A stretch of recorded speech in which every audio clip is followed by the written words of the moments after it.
Je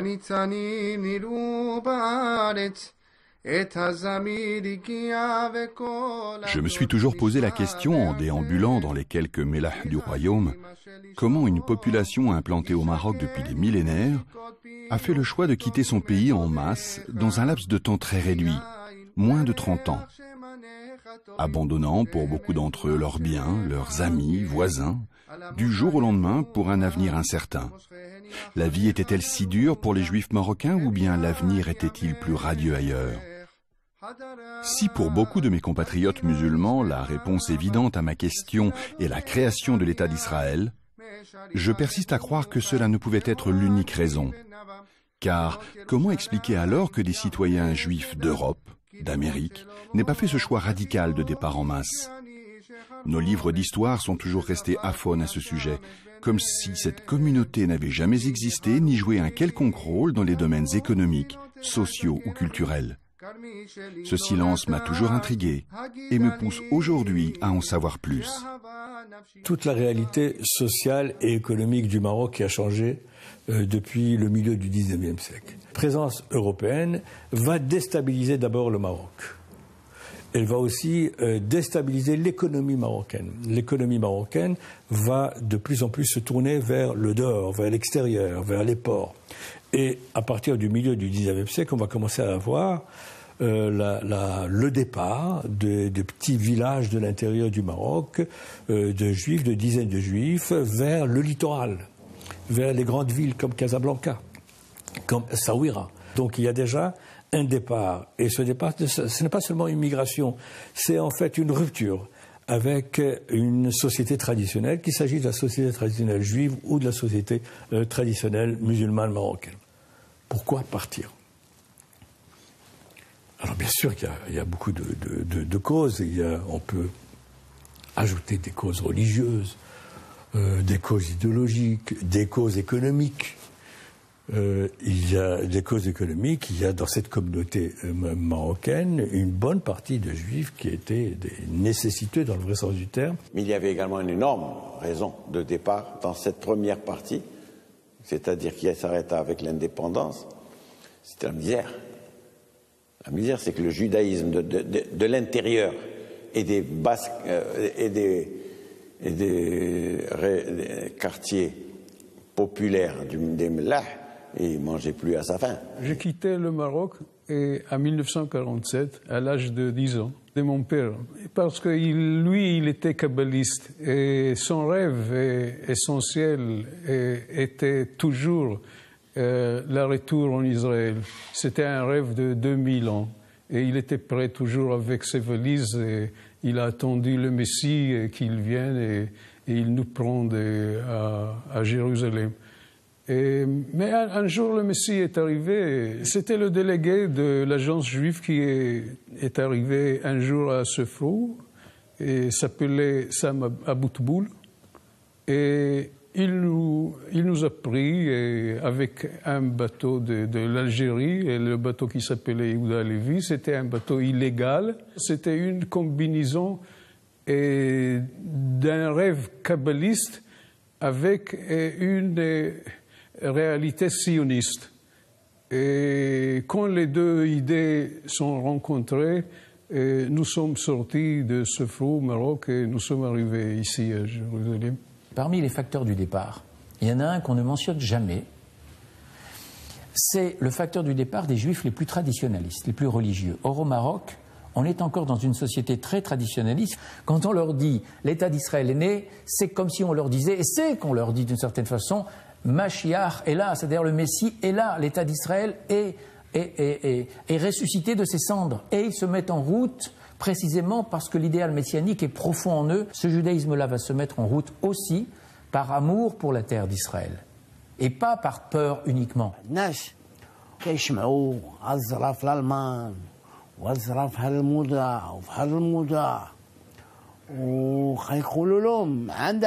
الأماكن شي حاجة بحال هذيك تزرع حتى عندكم ماشي الماروكان هما اللي يعملوا لكم أبا يجي شي واحد آخر ما براه شي واحد يجي ويدخل الماروك بحال اللي يدخلوا الموضوعات آخرين في أوروبا قالوا يلا هما جاو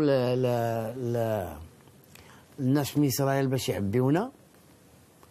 ايوا حتى واحد ما يقدرش يعطيك البوليسا باش كل شيء يكون على خير، حيت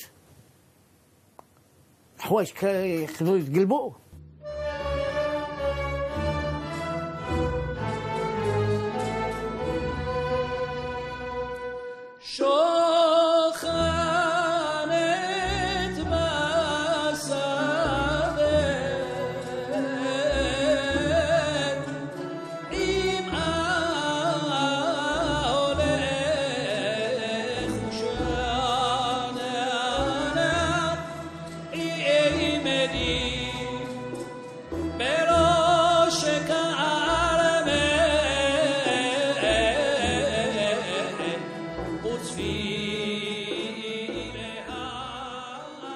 الملاح كان عمر إلى أقصى حد، ولكن الحياة اليومية كانت مازال في الملاح. الأزقة الصغار كلها كانت كلها غير يهود.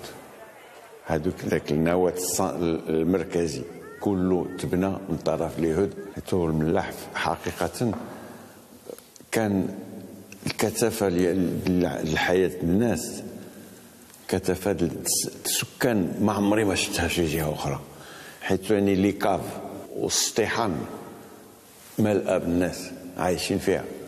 كنت نهرب للمدينة القديمة باش نشوف هذيك الدنيا. كانوا الدراري هناك بزاف من المدينة القديمة. شي مرة كنت نمشي معاهم للديور ديالهم وما كنتش تنفهم كيف يقدروا يعيشوا في بيت وحده وما فيها لا غوبيني ولا والو، فيها خابيه الماء. وشي مره بين الوالد وبين الولد اللي تيقرا معايا في السكويله كاين شي 40 عام ديال الديفيرونس. بحال الا تندوز من هذوك الستينات تندوز للستينات ديال 100 عام قبل. Dans ces années après l'indépendance, où le nouvel État devait prendre ses marques, j'étais curieux de savoir comment se passait la coexistence entre juifs et musulmans, que ça soit dans les relations de voisinage ou commerciales.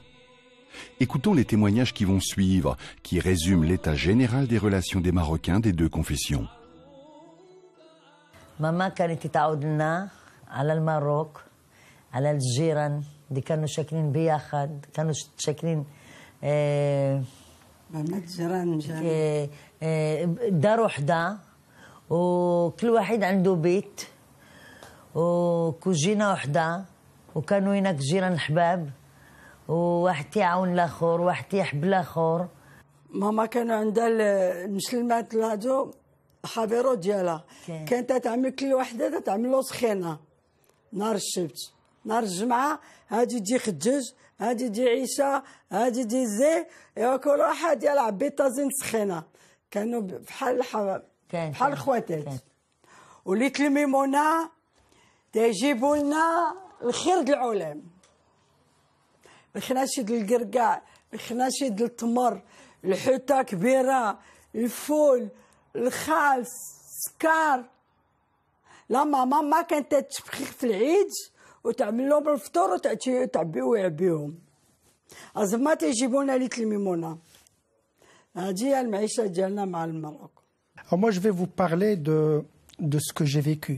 Donc, je parle de la région où je suis né, c'est la région de Gourama, Riche, Gourama, Rachidia, Midelt, que je connais très bien, puisque les communautés juives qui existaient vivaient de la même façon dans les mêmes régions. C'est absolument la même chose. C'était des communautés amazirophones, dans lesquelles les plus riches, les notables, parlaient l'arabe, comme chez les Imazirs, et les autres, ils parlaient l'amazir.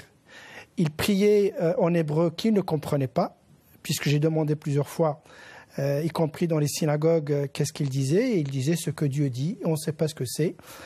Et donc ils priaient de la même façon que Imazir, qui récitaient les sourates du Coran sans savoir le sens. Mais c'était plein pour eux d'émotions, bien sûr parce que c'était la liturgie.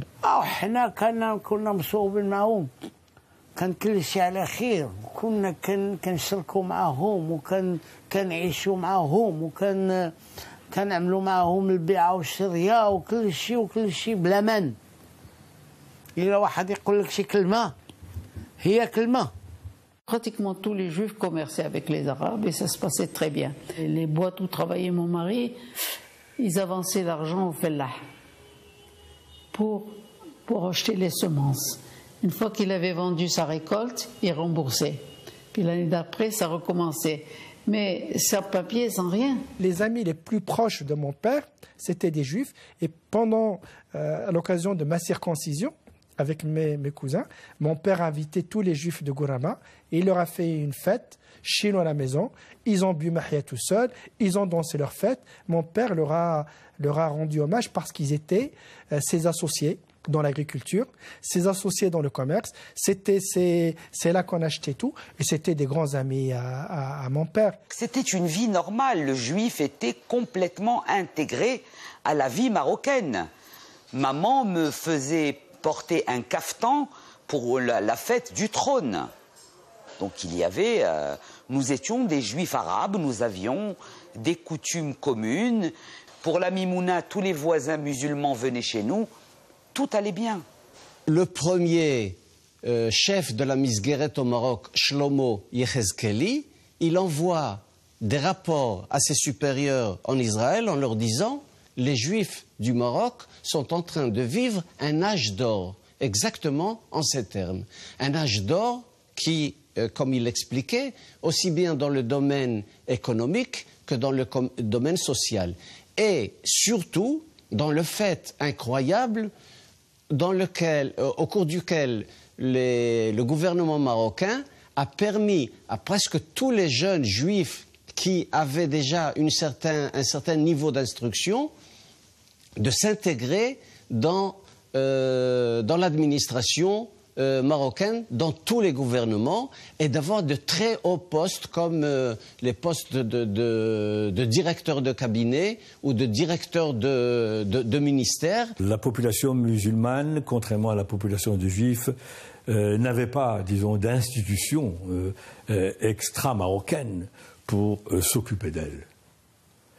Et c'est l'une des causes de ce déséquilibre. Alors que les Juifs, eux, ont pu profiter non seulement de l'obligeance de l'Alliance israélite, mais aussi d'autres institutions. Et donc c'est là, en fait, le principal atout de l'Alliance.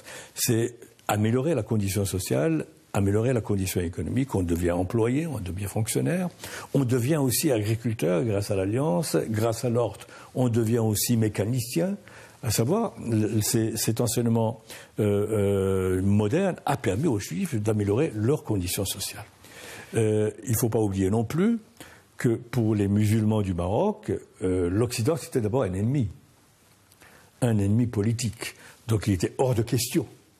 D'accord, pour les Marocains ou pour les autorités marocaines d'ouvrir leur pays à des institutions étrangères. Mais il fallait attendre en fait le protectorat pour que les Marocains musulmans puissent accéder à l'enseignement laïque, occidental, moderne, auquel les Juifs avaient accédé depuis 1860, c'est-à-dire finalement un demi-siècle avant.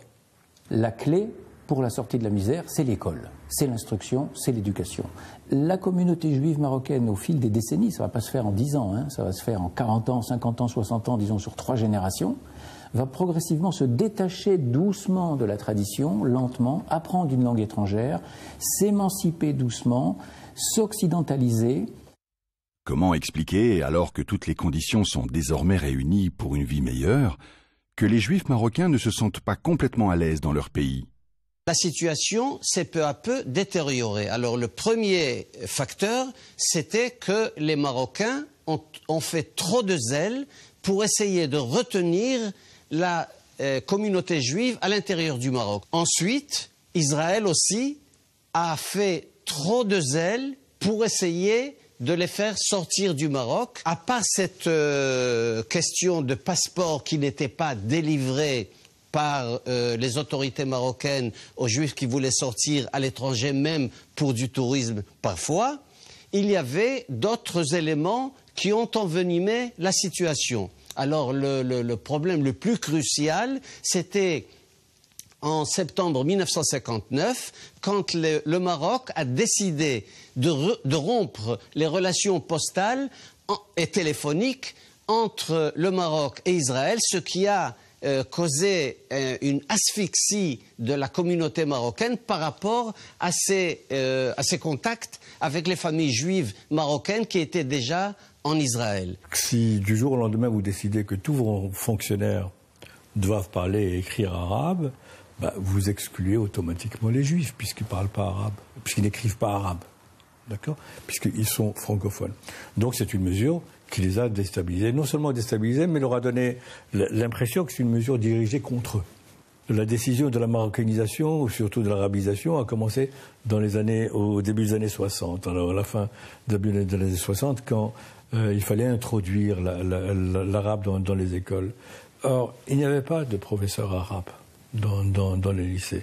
Pour les juifs qui étaient dans les écoles, c'était une mesure prise à leur encontre. D'autant plus que cette mesure, si on remet la chose dans son contexte historique, a été prise par un gouvernement de l'Istiklal.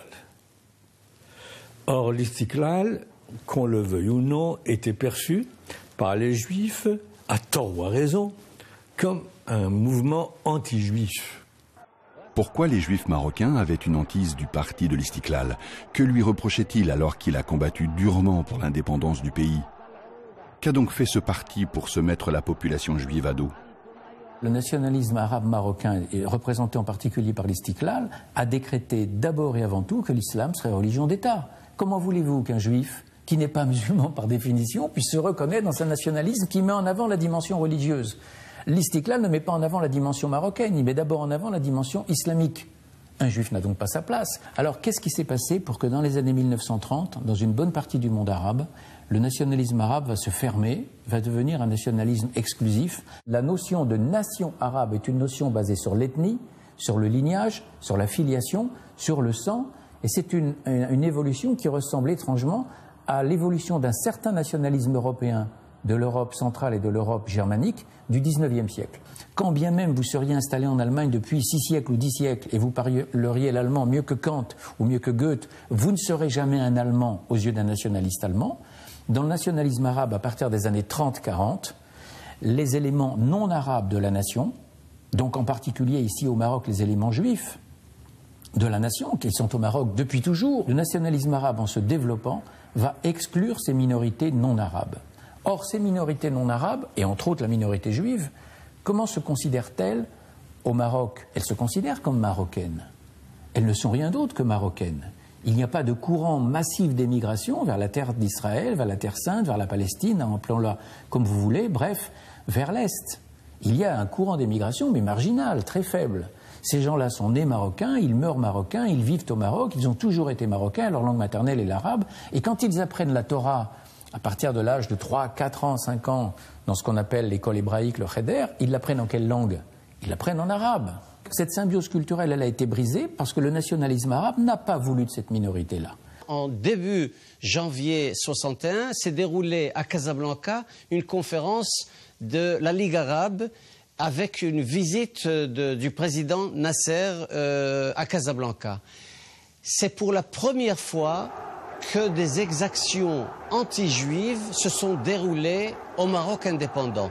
Des exactions qu'on peut dire qu'elles n'étaient pas si graves que ça. On a malmené des enfants, on a malmené un rabbin, on a arrêté pour quelques heures des personnes qu'on a libérées plus tard. حيت جا ناصر وجاو الناس ديالو قالوا بس الناس ديالو روعوا الدار البيضاء وفين ما كانوا تيشوفوا شي يهودي يحصلوا ولا يقولوا له علاش لابس قمزه بيضاء وسروال بلو مارين. L'arrivée de Nasser au Maroc, c'était un mouvement, un événement d'effroi pour les Juifs. Et puis Nasser, c'était aussi l'ennemi d'Israël. Et c'est cette époque où on ne faisait pas dans la dentelle. Quand on attaquait Israël, on attaquait les Juifs. Et Nasser, les discours de Nasser, ce n'étaient pas des discours contre l'ennemi israélien, comme on peut l'entendre aujourd'hui, c'était contre l'ennemi juif, etc. Et quand ce n'était pas Nasser, c'était les journaux de l'opposition marocaine, qu'il s'agit de l'Istiklal, l'Alam et d'autres. Mais ça prend des proportions, les réactions prennent des proportions absolument démesurées, parce que depuis la Seconde Guerre mondiale, depuis la création de l'État d'Israël, il y avait une sorte de préparation psychologique des Juifs, et surtout des Juifs en terre d'islam, sur laquelle la vie en terre d'islam était devenue impossible. Alors que dans la réalité des faits, quand on analyse la situation réelle, on peut dire que jamais la situation des Juifs sur le plan économique n'a été meilleure que depuis l'indépendance du Maroc, que jamais le nombre de Juifs terminant des études supérieures et secondaires n'a été aussi important que depuis l'indépendance. D'accord ? Donc vous avez la réalité concrète et objective, mais face à cela, il y avait une autre réalité. Les autorités israéliennes ont décidé de créer un réseau pour l'autodéfense des Juifs du Maroc, pour se défendre contre un soi-disant pogrom qui allait arriver. Et alors on s'est adressé au Mossad, et le Mossad a créé une certaine branche qu'on a appelée la Misgeret, qui devait s'occuper de cette autodéfense.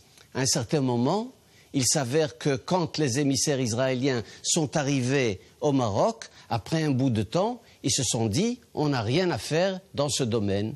Les Juifs du Maroc n'encourent aucun danger.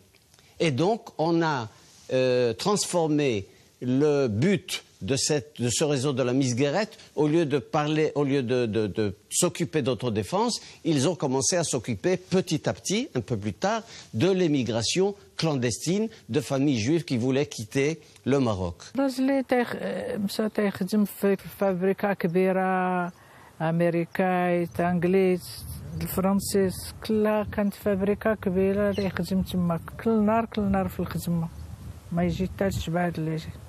جاو شي ناس من إسرائيل جاو لعندو قالوا له نتوما الناس تجي نتوما باقيين صغار ماشي عارفين وعندكم الراس هذا بس جي حب يمشي للبلاد نصافدوه جي ما حبش يمشي بقى هنا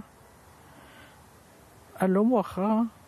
في السكوله ديالي هذيك السكوله ديال اليهود في عام 61 62 بداو يغبروا من السكويله بزاف الدراري وبديت نشول فين بديت نشول راسي وبديت نفهم بس هما مشاو لإسرائيل وبديت نشوف قدام هذوك لي كارتي ديال اليهود تنشوف السناطق بزاف السناطق كبار تيكونوا خاويين En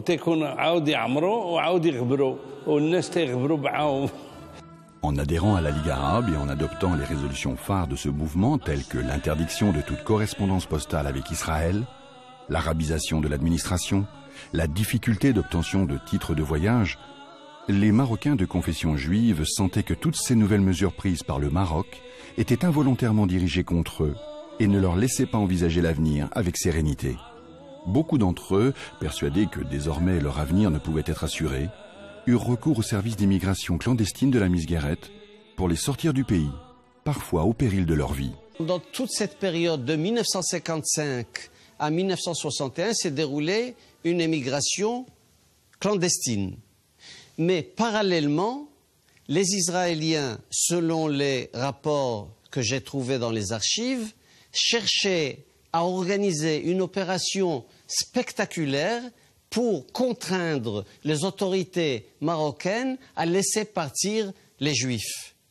Et cette opération spectaculaire s'est malheureusement produite dans le naufrage du Pisces. On est là devant le monument qui a été érigé pour le bateau Égoz en hébreu et Pisces en latin, qui a coulé dans la Méditerranée en prenant des immigrants du Maroc vers les côtes de Gibraltar. Et c'est arrivé le 10 janvier 1961. C'est là que a été su et connu l'histoire des gens qui ont travaillé au Maroc depuis les années 55, pendant plus de 6 ans, pour aider des Juifs qui voulaient quitter le Maroc clandestinement vers Israël. Ce n'est pas le naufrage qui a causé l'accord des Marocains à laisser partir les Juifs du Maroc. De mi-avril 1960 jusqu'à la fin août 1960, on avait pratiquement terminé les pourparlers, comment devait se produire ce départ collectif grâce à des passeports collectifs. Grâce à la mission de Ben Salem Gessous à Jérusalem qui a rencontré Golda Meir, et grâce à une rencontre entre Alexandre Easterman du Congrès juif mondial et le roi Hassan II, les pourparlers ont commencé pour une indemnisation des autorités marocaines pour le départ des Juifs, et en août 1960, déjà, cet accord était pratiquement conclu. À partir du 28 novembre 1961, ont commencé les départs collectifs des Juifs du Maroc. Vous comprenez que pour faire sortir la masse des Juifs marocains qui habitaient les petits villages du sud marocain, qu'il fallait évacuer, parce que ce n'est pas des départs, c'est une évacuation en quelque sorte, pour les faire sortir de leur village, les emmener vers Casablanca, de Casablanca à Marseille, il fallait un organisme qui s'occupe de ces départs. Et Hassan II a demandé que ça soit fait par un organisme humanitaire, et on a choisi le Hayas. Cet organisme de l'Hayas, il chapeautait cette opération qu'on a appelée en Israël l'opération Yachin. La majorité de ces gens-là n'étaient pas demandeurs de départ. Seule une minorité, vous voulez, sur ce départ-là. Mais il était impossible, ou impensable, d'évacuer une partie et laisser l'autre. Il fallait évacuer l'ensemble du village. On avait un précédent, c'est ce qui se passait en Irak et au Yémen. Là, on a procédé à évacuation collective. La même chose, on voulait l'appliquer au Maroc, c'est-à-dire que tous nos villages, tous, devaient partir ensemble. Et c'est ce qu'on a réussi à faire, ça veut dire que tel soir, des autocars arrivaient, prenaient tout le monde vers Casablanca, et de Casablanca au port de Casablanca, et on faisait tout partir.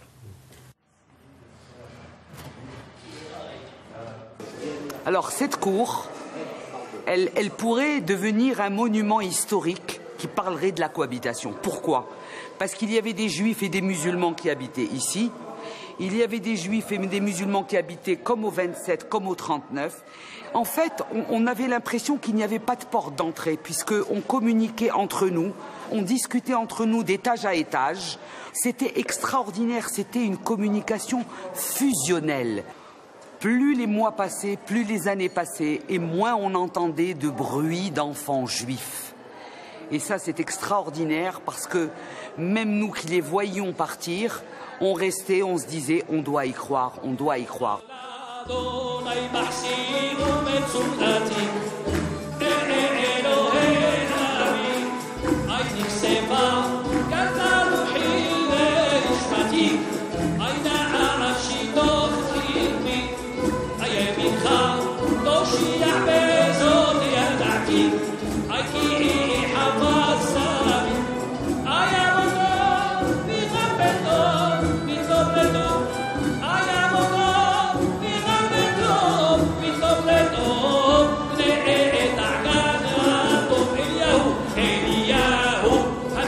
La défaite de 1948 n'a jamais été digérée ni par la population, ni par les dirigeants arabes. Tout le monde attendait avec fébrilité et impatience la bonne fenêtre de tir pour écraser Israël. Fort de sa victoire de 1956, où il put récupérer l'exploitation exclusive du canal de Suez et battre les forces françaises et anglaises, Nasser fut auréolé comme le nouvel homme fort de la nation arabe, capable de leur rendre leur fierté et les débarrasser de toute incursion colonialiste. Le président Nasser n'eut aucun mal à convaincre les pays arabes d'unir toutes leurs forces militaires pour écraser l'ennemi sioniste. L'intimidation et les menaces de plus en plus aiguës pouvaient alors commencer. Le pouvoir a pu contenir l'information sur ce qui se passait au Moyen-Orient jusqu'à le 15, le 16 mai. Et même dans ses interventions à l'occasion de la fête de l'armée et de la police, le roi n'avait pas fait allusion à ce qui se passait au Moyen-Orient. Ce n'est qu'à partir du 16, 17, 18 mai que la presse marocaine a commencé à parler de la situation grave au Moyen-Orient. Et on voyait monter une certaine tension. On était libre, on était heureux, quand soudain est arrivée cette guerre des 6 jours. Et là, tout a basculé, toutes les âmes s'écroulaient les unes après les autres, toutes les familles se déchiraient les unes après les autres, la rumeur allait en grandissant, et c'est une sensation de panique terrible, parce qu'on se dit qui va céder à la panique et qui va partir. سي عسريا والقوى كانت مسدوده حيت قالوا له لا بوليس خير تشد القوى ما كاين ما تعمل وجلسنا في الدار وبا صايبنا لطنجة نريحوا شويه هناك بحال الا طنجة ماشي في المغرب ما فهمتش بحق مشينا للفاكونس. L'État marocain avait déployé un effort considérable pour sécuriser ce qui restait des Mellahs, pour assurer la sécurité des Juifs. Et contrairement à ce qui se passait en Libye, en Tunisie, il n'y avait pas de débordement. Il y avait 2 assassinats à Meknès, c'est tout. Et c'était un miracle. Mais les choses auraient pu tourner au drame. Les discours encore entendus en 1967 étaient des discours qu'on entendait depuis toujours, à savoir que la vision du conflit israélo-arabe, c'est d'abord une vision religieuse du conflit israélo-arabe. En étant une vision religieuse, donc les Juifs faisaient partie de l'ennemi d'une certaine manière. Cette guerre aussi, à ce titre particulier, elle a été présentée par Nasser comme une guerre d'extermination, comme une guerre de liquidation de l'État juif. Donc ce n'est pas un conflit frontalier. Un petit conflit, n'est-ce pas? C'était une guerre de liquidation. Et il faudrait ajouter aussi la réaction de la société marocaine. La réaction de la société qui a commencé à boycotter. Là, il y a eu une multitude d'incidents. Des incendies de magasins juifs, des juifs forcés à quitter leur travail, etc. Et puis il y a eu la guerre de 67. Quelques éléments qui n'ont rien compris à l'époque du parti de l'Istiqlal ont commencé à les traiter de traîtres, de non-musulmans. Et là, effectivement, la variable musulmane excluante commençait à s'introduire. Ils ne sont pas musulmans, donc ils sont des étrangers. Vous savez qu'à un moment donné, on avait dit que les armées arabes conjuguées avaient gagné la bataille. Le lendemain, ils ont su que c'était pas vrai. Mais nous, on écoutait tout le monde. Tout le monde écoutait la radio. On savait que c'était pas vrai, que les Juifs ont avancé énormément. Et donc, pendant la guerre de 6 jours, on a senti vraiment, pour une fois, que c'est la peur des Juifs, la frayeur des Juifs était justifiée d'une certaine manière parce que la population a considéré qu'elle était du côté du monde arabe. الحاجة السبيسيال دي كنا نشدو السرازم كلهم نسمعوا الراديو ديال إسرائيل. هذيك في 8 الليل كانوا لي زانفورماسيون بالراديو ديال إسرائيل بالفرنسيس وإلا حتى تعرف شكون هما اليهود ديال الدار البيضاء تشوف السرازم ديالهم مسدودين هي صافي تيسمعوا لا راديو ديال إسرائيل. كانوا تيسمعوا حيت تيقولوا لا راديو ديال إسرائيل تقول الحق ولا راديو ديال مصر وديال الاخرين ما تيعطيوش الحق. سي تو. Je vais vous dire une chose. J'étais enceinte de ma fille. Eh bien, je rasais les murs. Et je baissais les yeux, je regardais jamais les gens en face. Je passais, pour ne pas provoquer quelque chose. Peu à peu, est commencé à s'installer cette espèce de boycott des Juifs. Tu vois, enfin, c'est même pas personne n'a lancé le mot d'ordre, sauf que certains ont voulu le récupérer après.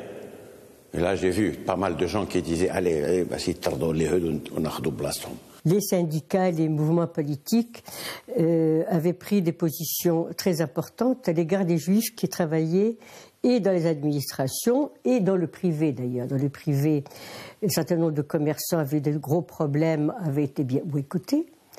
Et pour ce qui nous concernait, nous autres, les gens qui travaillaient dans les administrations, nous avons eu un type de boycott qui était totalement différent, qui était très particulier. En fait, le boycott a été une grève du zèle. Les gens, les services ne nous parlaient plus.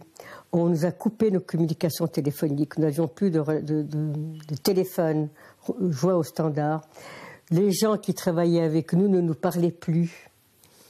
Nous ne recevions plus nos courriers. Donc, si vous voulez, quelqu'un comme moi qui était responsable d'un service, je me suis retrouvée complètement arrêtée, stoppée, démunie, bloquée.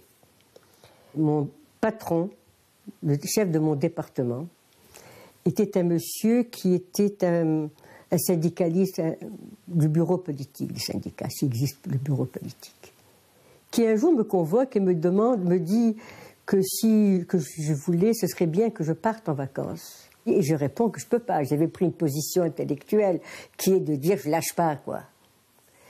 Et je lui dis que non, je ne pouvais pas partir, mais que s'il voulait, il pourrait me licencier, il n'y avait pas de problème. Et il me répond, il n'y a pas question que je vous licencie. Maintenant, Madame Benchemoul, si quelqu'un vous manque de respect, vous venez me le dire et je lui casse la gueule, moi. C'est magnifique. C'était ce même monsieur, mais je suis sûre qu'il était absolument sincère quand il me disait ça. Mais le soir, quand il rentrait à l'UMT, les mots d'ordre de boycott à l'égard des gens qui travaillaient dans l'administration, dont moi, il y en était. C'est ça, c'est cette espèce de contradiction qu'il peut y avoir, qui était très étonnante et qui est intéressante.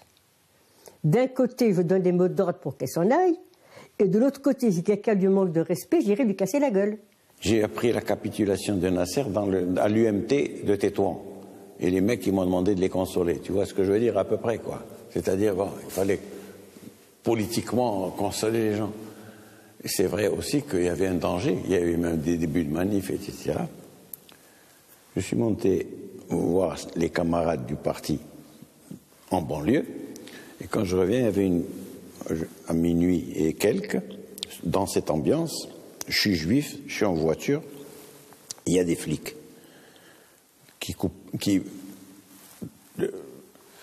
je fais semblant de ne pas les voir, parce que si je m'arrête, qu'est-ce qu'il fait un juif dans une banlieue de Tétouan, le soir du 6? Tu peux répondre, toi, à ça? Moi, je ne peux pas. Le mot trahi n'est pas bon. On ne s'est pas senti trahi. Les gens ont été traumatisés. Mais derrière, dans leur presque inconscient collectif, si je peux m'exprimer, ils n'ont pas été étonnés. Parce que le traumatisme des Arabes a été tel en juin 67, ils ont pris un coup de poing dans la gueule. Il y a la réaction normale de dépit du peuple et de colère. Et puis il y a ceux qui ont voulu en profiter aussi. Ça, c'est vrai. Et au bout de 3 mois, évidemment, la moitié des Juifs étaient partis. Je sais qu'il y avait des mots d'ordre. Je sais que, par exemple, vous avez eu beaucoup de commerçants juifs qui ont quitté le Maroc après cette période-là, à ce moment-là. Les gens se sont sentis insécures. Je vous avoue que moi, je ne me suis jamais sentie insécure. Même à l'époque où j'étais un petit peu malmenée à l'OCE, je ne me suis pas sentie insécure. Mes amis arabes de toujours sont restés mes amis arabes de toujours. Les relations sont restées les mêmes.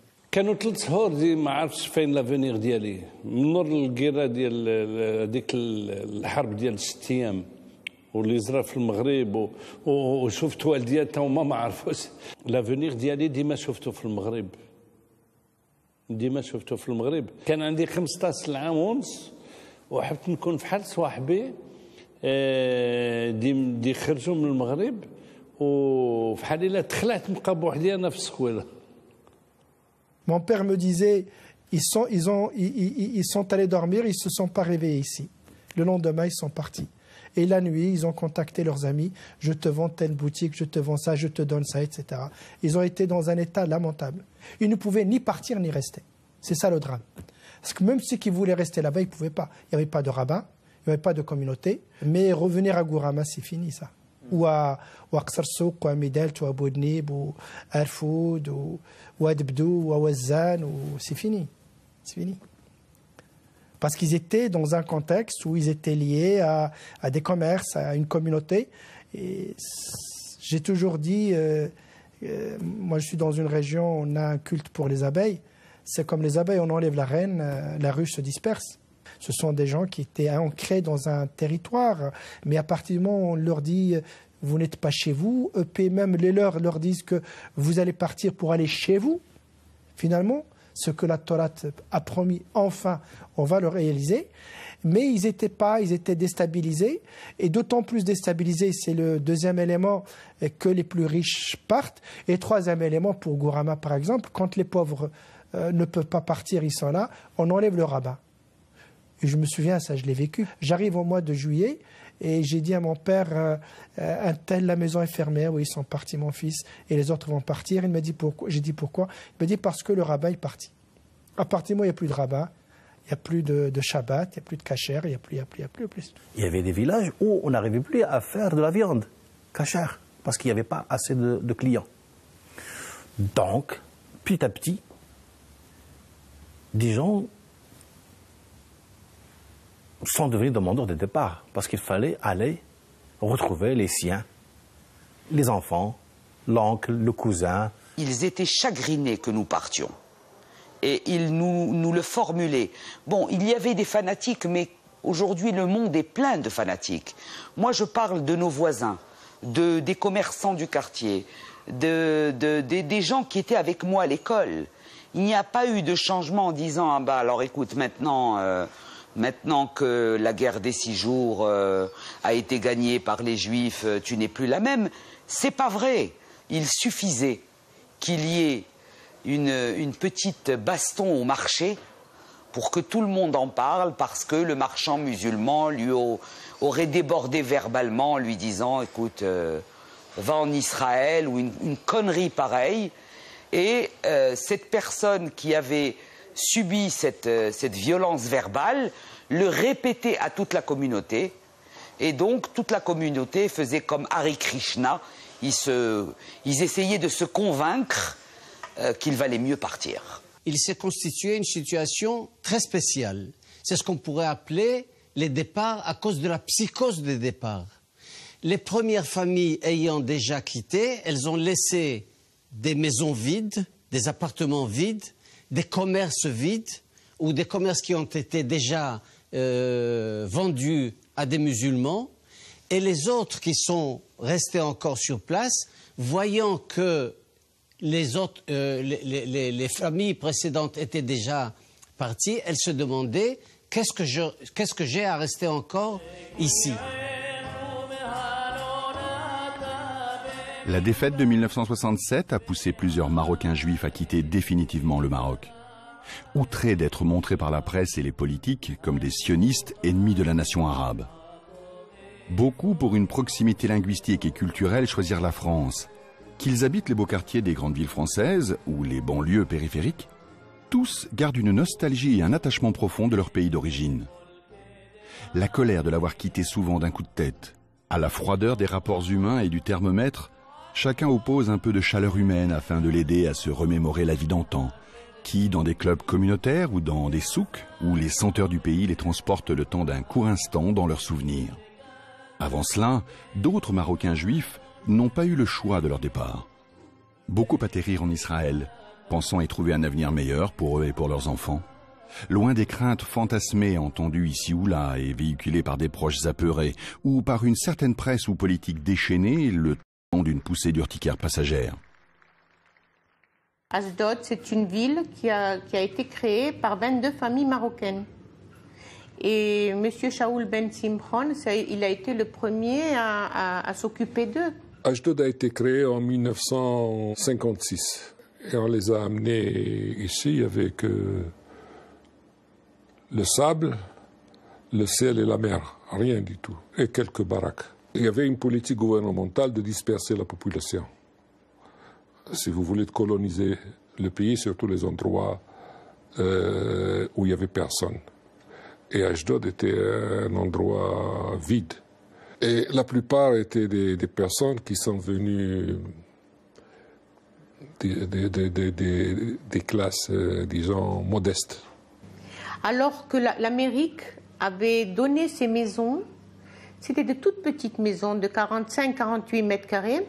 Un grand salon, une pièce. Alors les filles, ils dormaient dans le salon et nous, on dormait dans la pièce. Une pièce et un salon.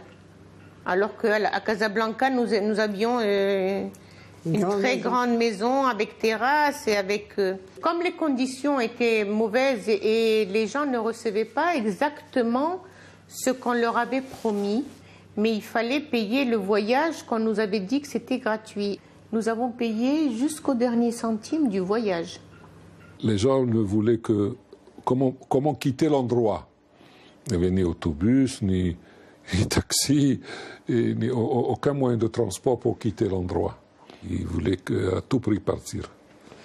Une grande partie, je ne peux pas dire tout le monde, une grande partie des émigrants marocains n'avaient pas de métier industriel. Une grande partie. La plupart, c'était des tailleurs, des coiffeurs, des commerçants, etc. Mais pour faire des travaux d'usine, de travaux, ils n'avaient pas l'expérience. Il a fallu créer, si vous voulez, un emploi artificiel pour les occuper, pour ne pas que les nouveaux immigrants arrivés à l'endroit soient occupés. Alors, je me rappelle, dans le temps, ils prenaient des herbes d'un kibbutz pas loin d'Ashdod et on amenait ces herbes pour couvrir, ou des tranches d'arbres pour couvrir le sable. Il fallait leur apprendre des métiers qu'ils ne savaient pas et qui n'ont jamais pratiqué dans leur vie, ni eux, ni leurs enfants. Il fallait faire un recyclage permanent. كنا الكوميونيتي الكبيره في اسرائيل في ذوك الايام كانوا الايام في اسرائيل ما تقولش انت ماروكي محيتي لا تقول انت ماروكي يعملوك في اللور ما يصبروكش الخدمه مزيانه الا كنت انت ماروكي ما تدوش لك في السكات ديك الحاجه اللي حبتي. الناس اللي جاوا الماروكان ما يقدروش يسيبوا الخدمه ما يقدروش يطلعوا للفوق عصروه باش هما ماشي ماروكان هما اشكنازي اللي كانوا اشكنازيين كانوا يعطيوهم الخدمه. Alors ils ont même fait sortir une chanson de je suis allée à la Lishkat Aboda, ils m'ont demandé qui tu es et j'ai dit que je suis marocain, ils m'ont dit sortez s'il vous plaît et quand je lui ai dit que je suis de roumain, ils m'ont dit rentrez s'il vous plaît. הלכתי לשכת עבודה, אמר לי מאיפה אתה, אמרתי לו מרומניה, תיכנס בבקשה. הלכתי לשכת עבודה, אמר לי מאיפה אתה, אמרתי לו ממרוקו, החוצה בבקשה.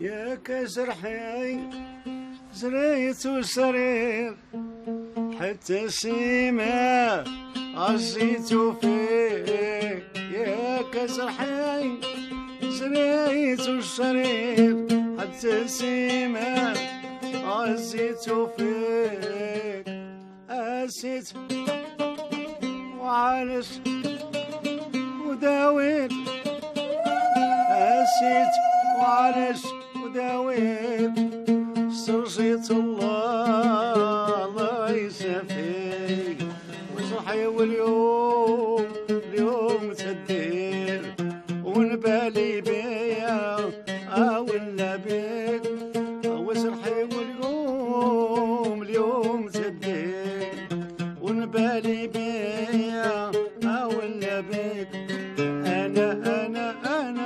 أنا شريت بزاف العامات بحال الا كان انتردي تسمع شي حاجه مغربيه ولا الا حبيتي تسمع موسيقى بحال هذه خصك تسمعها بالسكيت عندك في الدار. الا تسمعها في برا غادي يقول هذا ما حبش يجلس هنا.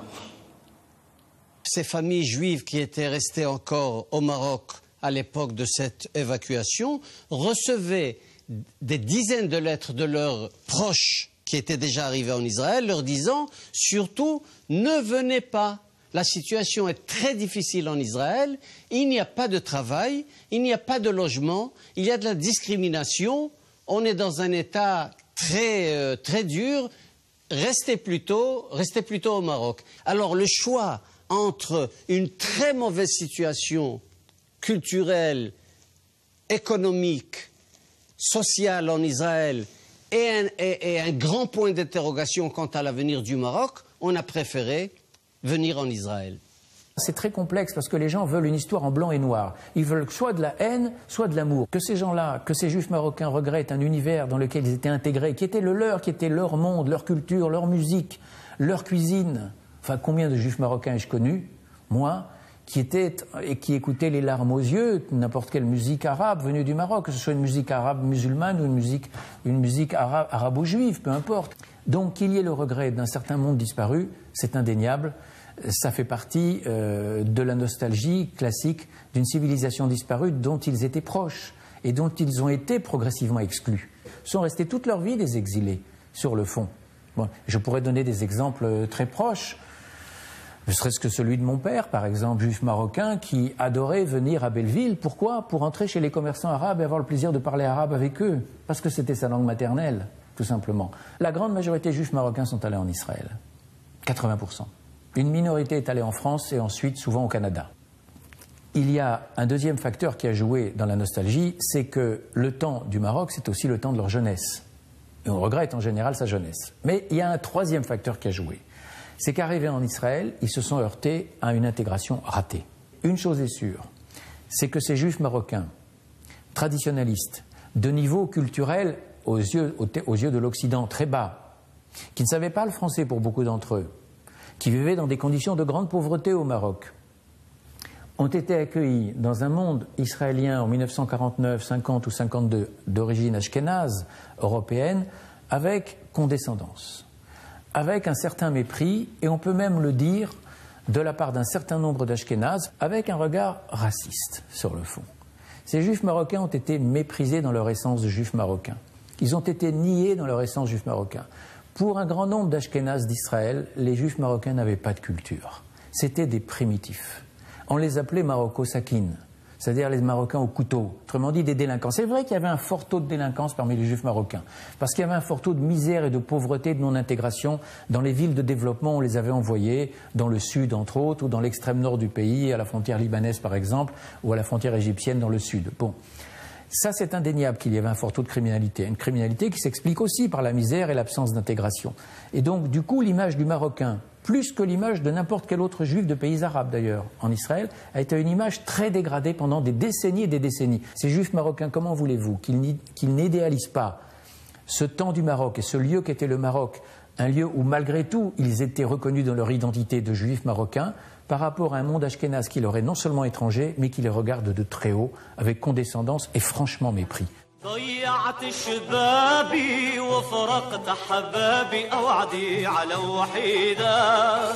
على وحيدة كل نهار محنا جديدة بالليل يا صحابي. Et aujourd'hui, qu'en est-il de la situation de ces Marocains juifs émigrés en Israël? Si les villes dortoirs existent toujours avec leur lot de misère, loin des zones économiques dynamiques du pays, des Israéliens de 2e et 3e génération essayent de faire connaître les spécificités de la culture marocaine de leurs parents à travers la cuisine, les arts et notamment la musique, afin de changer le regard hautain d'une société israélienne cosmopolite qui avait du mal à leur offrir jusque-là toute leur place dans la société. Qu'en est-il aujourd'hui des Marocains de confession juive au Maroc? Réduite à une communauté de près de 5000 âmes, les Marocains juifs vivent principalement à Casablanca et dans certaines grandes villes du royaume. L'État marocain a continué à déléguer, même après l'indépendance, une partie importante de ses prérogatives aux organismes juifs en termes d'éducation, ainsi que tout ce qui touche aux sphères sportives et socioculturelles. Lors de la révision de sa constitution en 2011, le Maroc a reconnu pour la première fois de son histoire l'héritage juif dans le socle commun des Marocains. Aujourd'hui, et grâce au dynamisme de la société civile et d'associations, le Maroc prend conscience de l'importance à préserver une partie de son héritage. L'inauguration par le Premier ministre de la synagogue Slat el-Fassihin à Fès, après sa restauration, en est un parfait exemple. Dans un autre registre, le musée du judaïsme marocain apporte la connaissance sur la vie sociale, culturelle et spirituelle de la population juive marocaine à travers les siècles passés. Il comble les lacunes de nos livres d'histoire qui n'ont pas intégré ce volet dans l'apprentissage des jeunes Marocains. Ces monuments et institutions sont autant de lieux de souvenirs et de mémoire pour tous. Ils attirent aussi un grand nombre de touristes marocains à travers le monde, venant se recueillir sur leurs morts ou se remémorer en famille les lieux de leur enfance.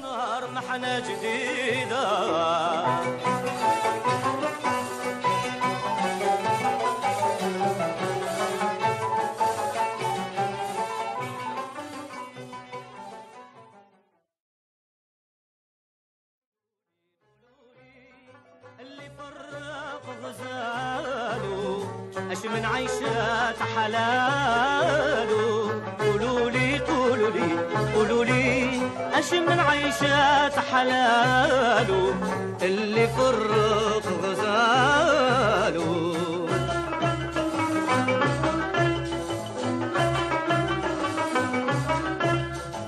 اللي مغروم وفاني بالليل ما يبات شهاني علم بيه الوحداني يا ناسي عمدالو قولوا لي قولوا لي قولوا لي اللي فرق غزالو اش من عيشات حلالو قولوا لي قولوا لي قولوا لي اش من عيشات حلالو اللي فرق غزالو